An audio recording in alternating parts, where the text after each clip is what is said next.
Hello and welcome to another afternoon idle. My name is Andrew. I'm a certified mindfulness meditation coach, certified in the Unified Mindfulness System. You can find out more about Unified Mindfulness at unifiedmindfulness.com.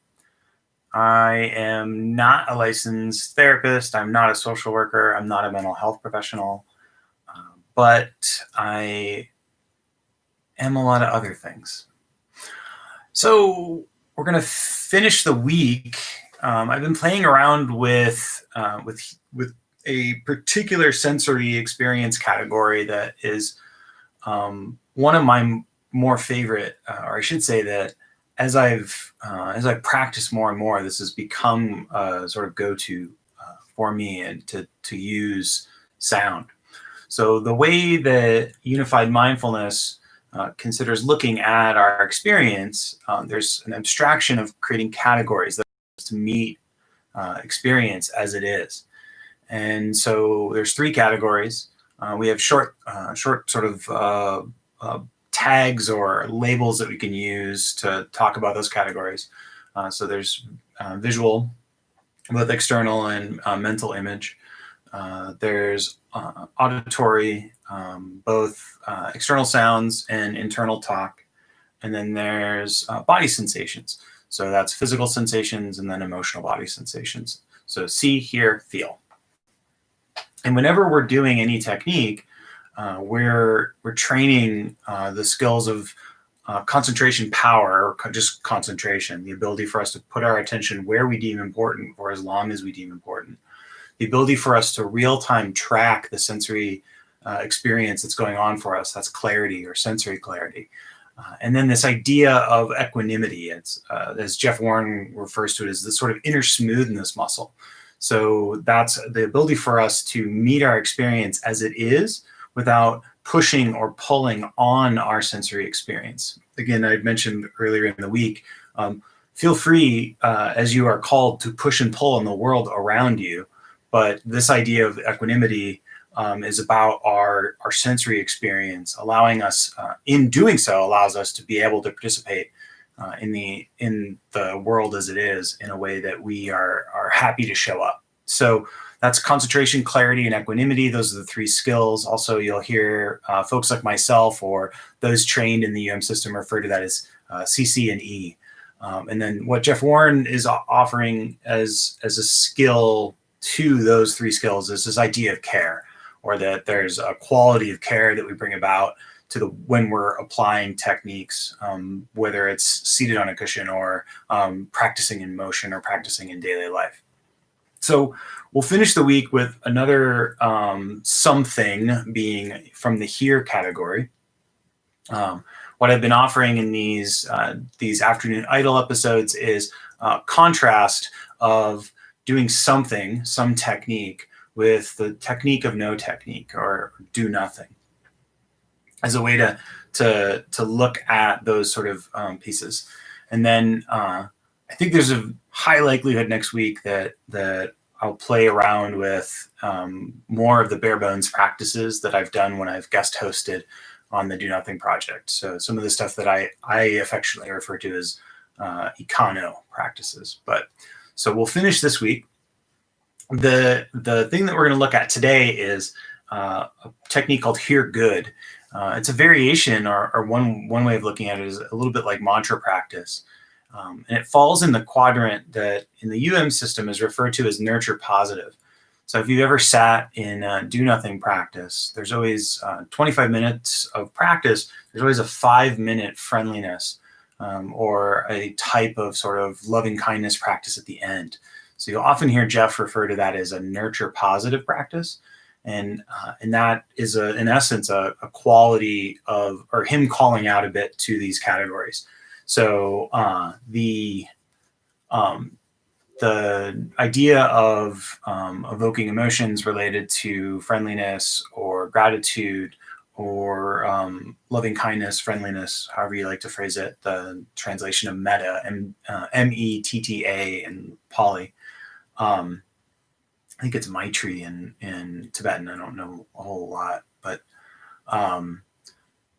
the notion there is a beginning of a familiarization with these positive qualities. So we're not trying to like necessarily make you be positive, but we're looking at experiencing positive emotions. And so you can kind of almost think of this like a bit like you're taking you're lending a book out of an emotional lending library and sort of trying it on to see how it is. And so that's this sort of familiarization.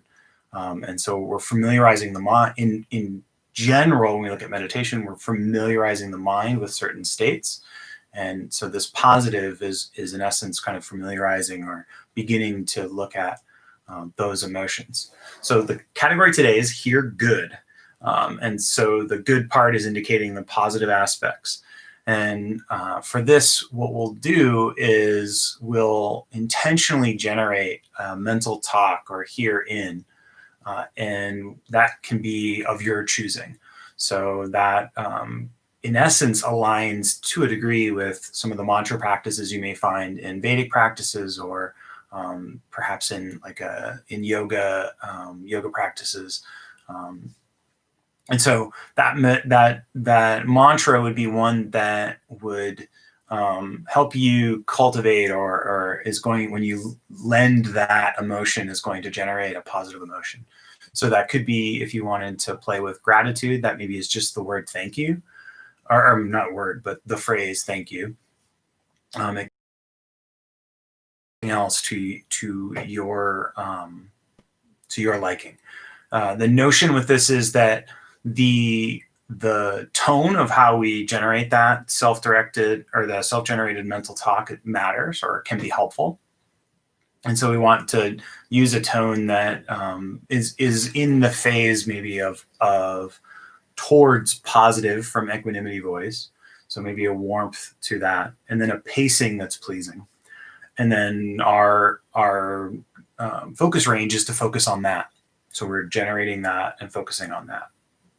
And then as we get about midway through our 15-minute practice together, we'll shift over to letting go of that technique and do nothing practice. So just to give you one more second to potentially pick what you may want to work with. So if there's for me, I will often, I use nerdy mantras for mine. So I use this is the way is one of mine, but you could use something like using no way as the way, using no technique as the technique. That would potentially be one. Maybe not going to generate a bunch of positive feelings though. Who knows? So that's your call. But the connection part or that cultivation part, sort of the pointing in a direction of positivity, is the benefit here. So I often get questions about mantra practice as a meditation coach, and it's something that I've sought out because I get those questions so often. So I'm sort of a bit of an awkward duck when it comes to those. If you like the nerdier mantras, I did 2 mantra videos. They're on the YouTube channel here. I did one for I'm one with the Force and the Force is with me. And I did the This is the Way video as well. So using those as mantra practice. So think we're set, hopefully. If that didn't make sense, then you are always welcome to ignore my invitations in the technique and do a practice of your own choosing. So you can do an econo practice now if you want. But what I'll offer you is as guidance around this technique of here good. And again, this is in the nurture positive quadrant of Shinzen's system. So I invite you to adopt a posture that helps you be both relaxed and alert, upright, dignified. And ideally, we're placing or stacking the shoulders over the hips. The nose is in line with the navel. We're able to be in this position without efforting. And we check in to see if we have any tension in areas that we may have in the past. So maybe that's in the shoulders or the jaw, around the eyes. And just seeing if the noticing of the tension is a cue for that to relax.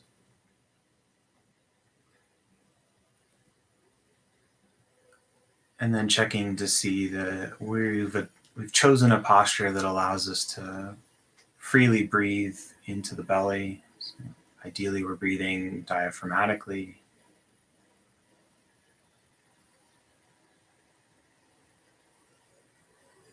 And then finally, checking in with the breath.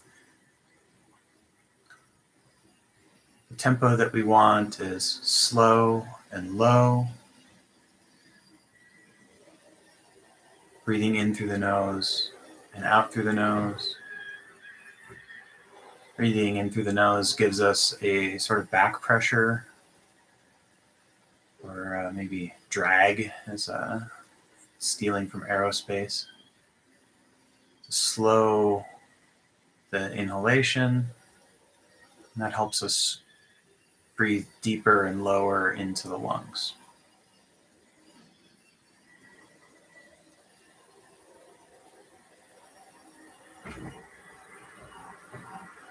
And because this is a mantra practice, we'll drop our labeling. Would just get in the way. So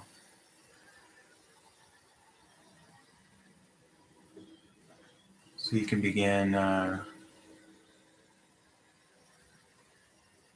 silent repetition of your mantra in a tone of voice that's warm, accepting. Could be a single syllable or single word, short phrase.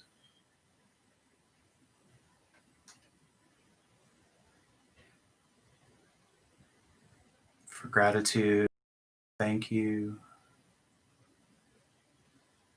Sort of pleasing pace to that. Just a thank you, thank you, thank you. Could use a single word, maybe natural.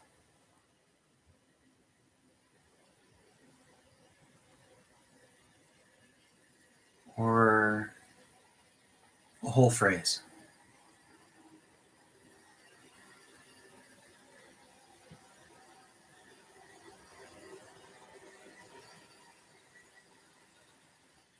So the mantra itself is our focus, remaining in contact with that.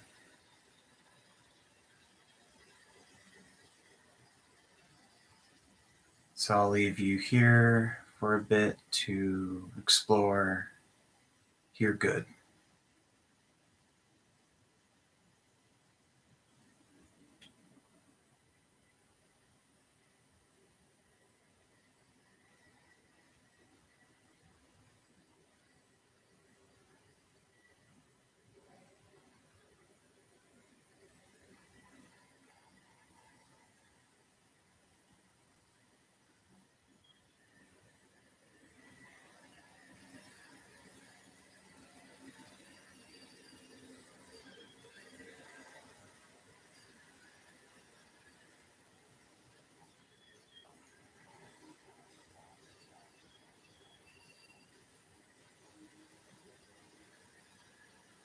So as we've been exploring all week, there will be sounds around you.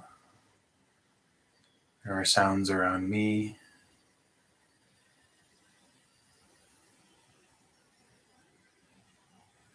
So if we can allow those to be without getting rigid or contracting around them, invading our meditation, we'll do that. And if they invade our meditation, it's to be kind of expected.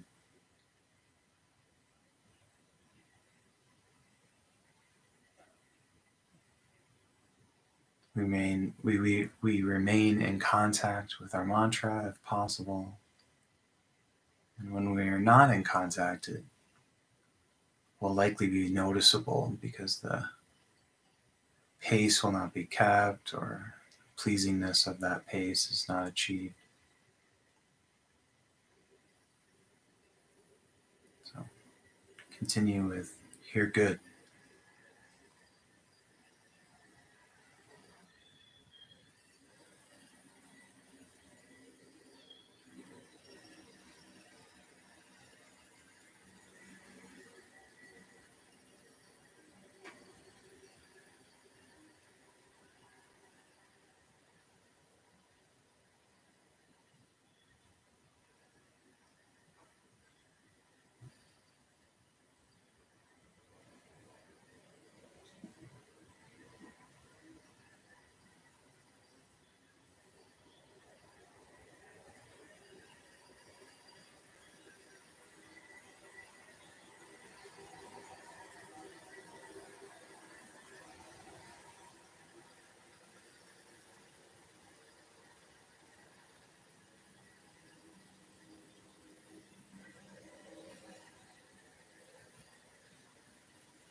And so if you struggled to pick a mantra or you picked one and you didn't like it, and then you tried one, you tried another one,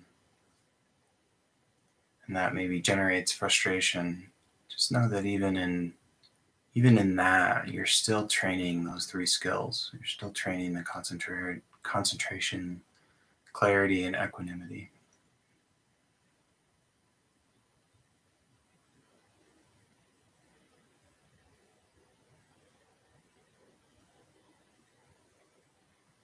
You may find the longer phrase, like the one I mentioned, using no way as way, having no technique as technique. The longer phrase might be more pleasing, or the shorter may resonate more with you.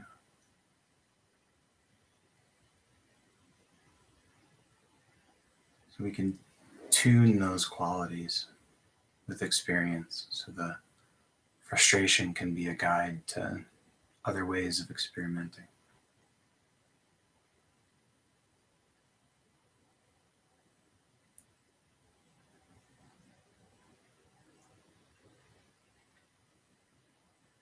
So, regardless of if it was pleasing or not pleasing, let's go ahead and drop the technique,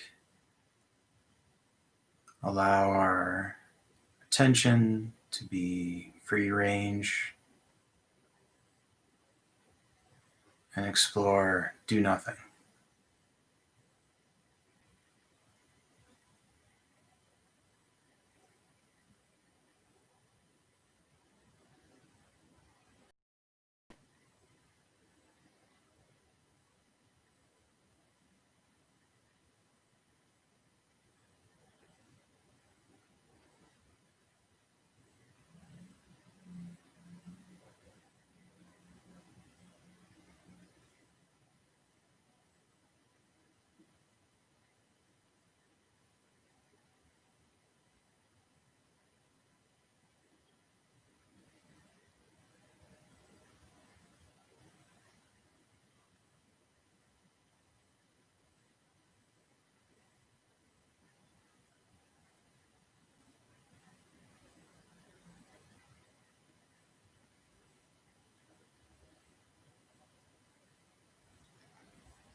When we sit and do nothing, you can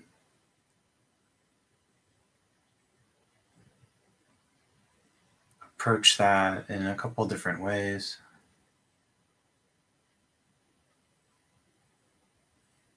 Being aware that the mind will often slip into trying to apply techniques.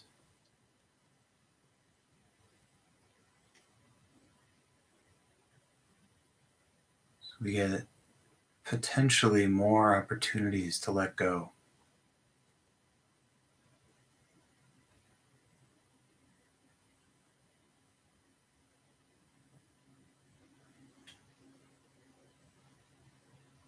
So if you find yourself trying to influence or control what's going on,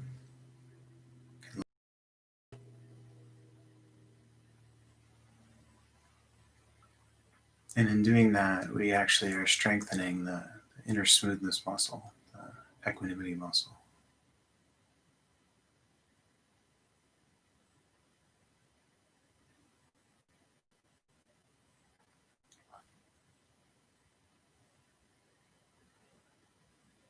So if your eyes have been closed, I invite you to open them and reconnect to your surroundings, offering yourself a bit of time and care.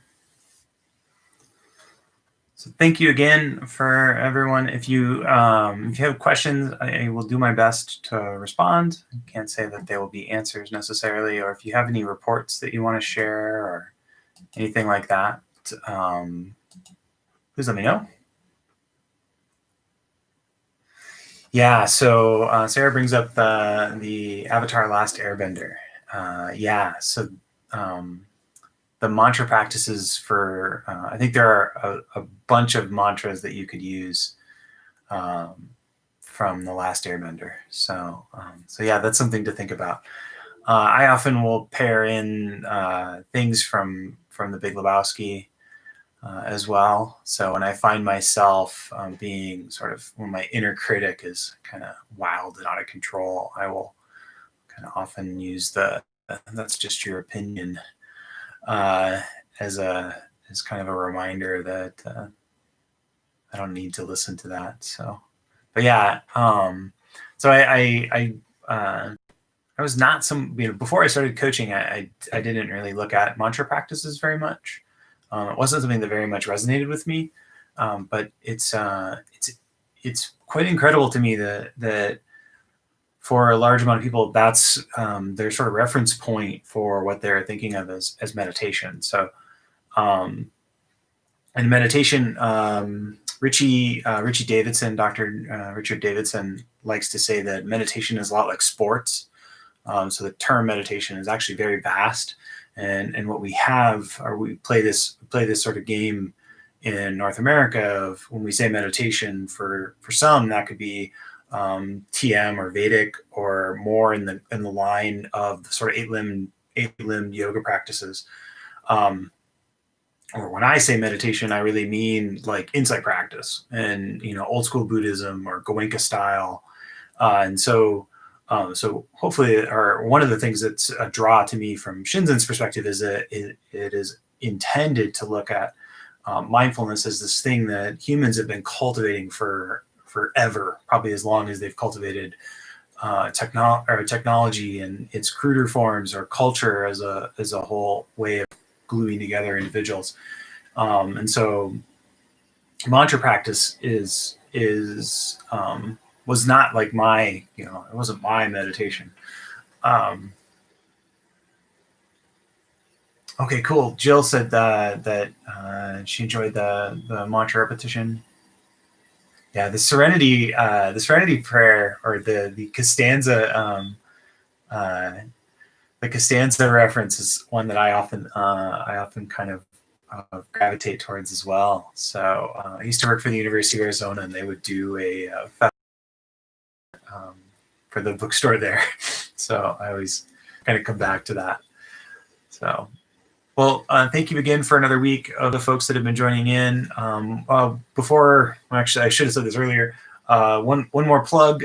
So there's a group of guides in training that took Jeff Warren's How to Guide Meditation online offering early this year, and they're putting together a half-day meditation on Sunday. It starts at 11 a.m. Eastern and runs roughly until about 3 p.m. Eastern. We may go over, but so if you are interested in that, it's a somewhat cozy affair. So you can message me on Instagram. You'll find me on Instagram on my surname. That's Leonards, Lenards. That's also the spelling of an Australian food chain. People who tweet their dinners, and then that comes to my Instagram because my Instagram handle is their Twitter handle. So it's a delight. But you can find me on Instagram, and you should be able to message me, and I can get you information on how to join on Sunday. You can come late if need be, sit for a few sits, and then be on your merry way to the rest of your Sunday, or frankly, whatever day that might be for you, wherever you are. And so that's an option as well. It's been a remarkably rewarding experience to be part of the sort of approach of gathering guides from this group, and so it's something I've been very much looking forward to. All right, have a great weekend, and yeah.